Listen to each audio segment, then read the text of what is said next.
the neoliberal loathing of democracy is so loud right now. It really is. A bunch of people after the assassination of Brian Thompson, they're like, man, I hate people for being happy that this guy was killed.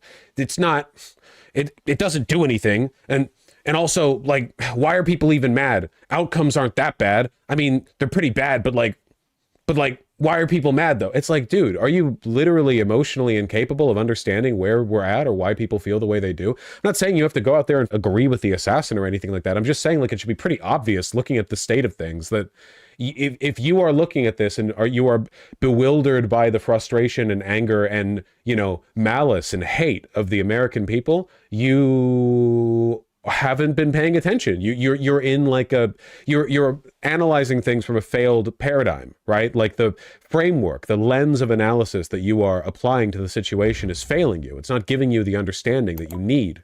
Well, anyway, liberals will say, you think we should assassinate healthcare CEOs or health insurance CEOs? That pales in comparison to my strategy, change the healthcare system, then not change the healthcare system. Yeah, I saw Basil, or was it Lucas? I forget the names of people on Twitter getting angry that people are telling him, like, look, somebody actually firebombed a Walmart, which is quite funny. It's quite funny. People on Twitter will really be like, you believe in voting that pales in ineffectiveness to my strategy, firebombing a Walmart, and then not firebomb a Walmart. Not to be that one annoying moralist, but cheering on the assassination of a random CEO is bad both morally and politically. His death does literally zero to make a world a better place. Well, you can't have it both ways. Now, I mean, technically you can hold both of these positions. I just think it requires a flawed understanding of the dynamic, if that makes any sense. Like, again, I said this after Trump won, and I will say it again. Okay, I'm not interested in making enemies of liberals. As far as I'm concerned, they've done enough damage to everyone. You know, they've done enough harm to everyone. I don't want to, like, we have enough on our plate. It's just, I want them to put more effort in. And I'm not talking about like Democratic officials. I want them to put more effort into understanding, like, why this is all happening and what's going on, you know? Like, you have to be locked into a very weird place politically when, because the CEO, like the health insurance guy, Brian Thompson, he objectively is responsible for more deaths than, like, basically, where would you have to go? Like a Russian general?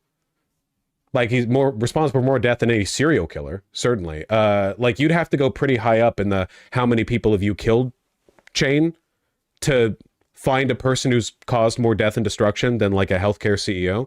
You're getting up into Hitler territory, you know? And I just, like, no one would do a tweet like this if it was something like that, right? Like, if a serial killer, or not even a serial killer, if there was, like, a Russian lieutenant commander or lieutenant, I don't know what their respective ranks are, a guy who maybe was responsible for, like, the massacre at Bucha or something like that, right? If that guy got killed by a drone strike, like, people would probably celebrate it, right? Like, that would make sense if they celebrated it. But then, like, it doesn't mean the Russian military collapses. That guy's gonna be replaced. His death doesn't necessarily, like, change anything in terms of the overall dynamic. People are still gonna cheer about it, right? So, but no one would make a tweet like this in that case. It's like you're very ground in on, like, the idea that social murder isn't murder, and you're very keyed out from why people are frustrated. You know what I mean? And it's like, okay, well, there's a difference between being a military commander in an army that's invading a, you know, neighboring nation for no reason except for the memes, and being a healthcare CEO. And the difference, like, honestly, isn't that, like, much, really. It's just, like, degrees of social acceptability and legality. But in terms of, like, culpability and moral involvement, there really isn't that much of a difference, right? You can go back to, like, slaveholding if you want to talk about institutions that are, like, socially acceptable and were legally normalized, but at the same time, in retrospect, if you look at it through, like, the lens of history, it's like, you know, well, what if there was a slave like, well, you know, Nat Turner shit, right? Oh, well, that's not going to change anything. Okay, but, like, you really gonna cry about it? Yeah, it's true, slave revolts didn't end slavery, but, like, we're talking about slavery here. I mean, maybe we should be framing this a little differently in how we think about things.